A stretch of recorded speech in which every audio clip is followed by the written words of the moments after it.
Karşı duruş gösterilememesi nedeniyle ne yazık ki Gazze'de soykırım halen devam ediyor. Hastasını ameliyat ederken kaçırılıp şehit ediliyor.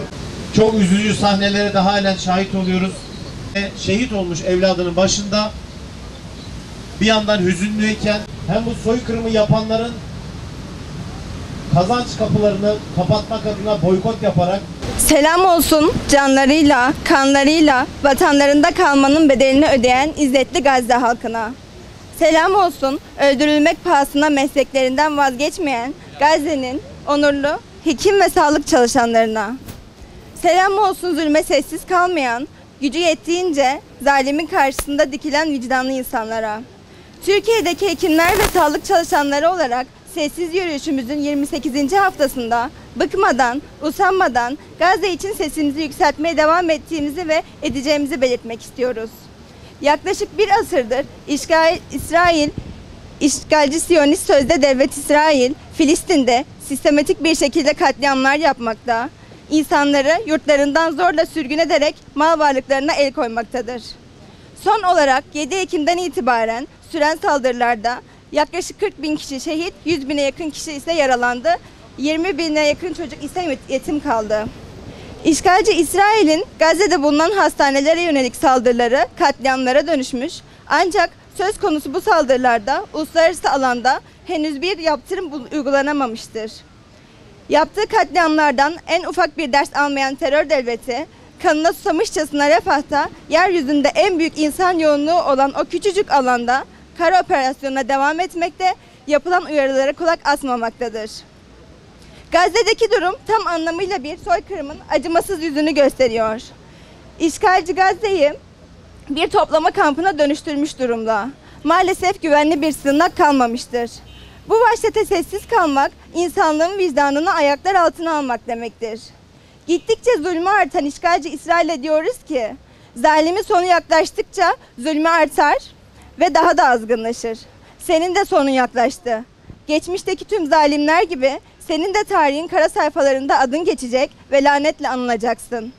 Bugün senin zulmüne susanlar, senin yanında olup yardımcın olanlar da ileride utancından kaçacak delik arayacak ve yargılanmaktan kurtulamayacak. Ve hesap günü geldiğinde bebeklerin, masumların katledilmelerine sessiz kalanlarla hesaplaşacağız. Gazze'deki mazlumların göğü inleten çığlıklarına sağır kesilen, kör taklidi yapan dilsizlerle hesaplaşacağız. Elbet bugünler de tarih olacak. Biz Gazze'yi unutturmadığımızda, eylem ile yüreğimizdeki ateşi diri tuttuğumuzda, zulmedenlerin hangi akibete uğrayacaklarını haykırdığımızda, dua ile Allah'tan yardım, sabır ve metanet dilediğimizde, boykotu gevşetmediğimizde, alışkanlık haline getirdiğimizde sevinenler mazlumlar olacak.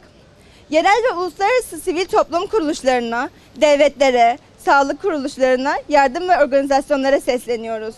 Gazze insani yardım bekliyor. Bombalardan kurtulabilen bir avuç mazluma acilen insani yardım ulaştırılmalıdır. Yaralı ve hastalar bir an önce tahliye edilmelidir.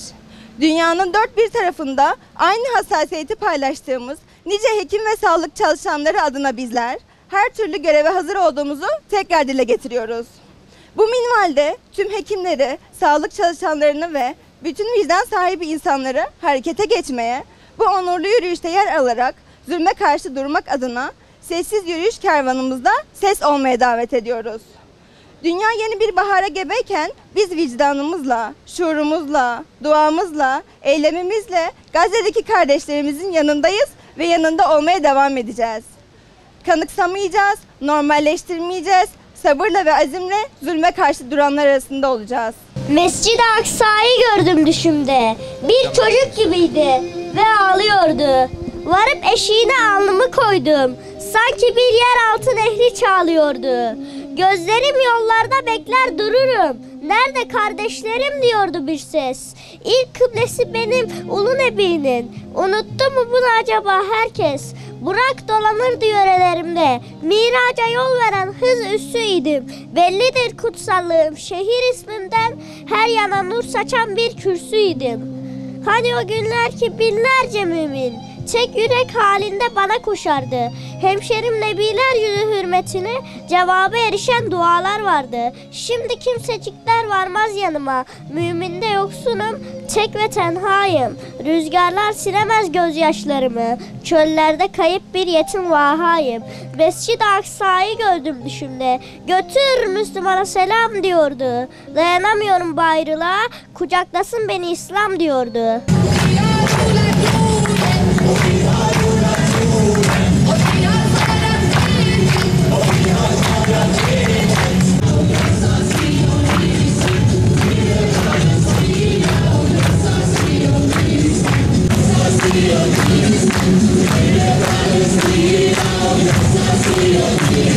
Bu soykırım devam ederse haftaya aynı yerde tekrar buluşacağız inşallah.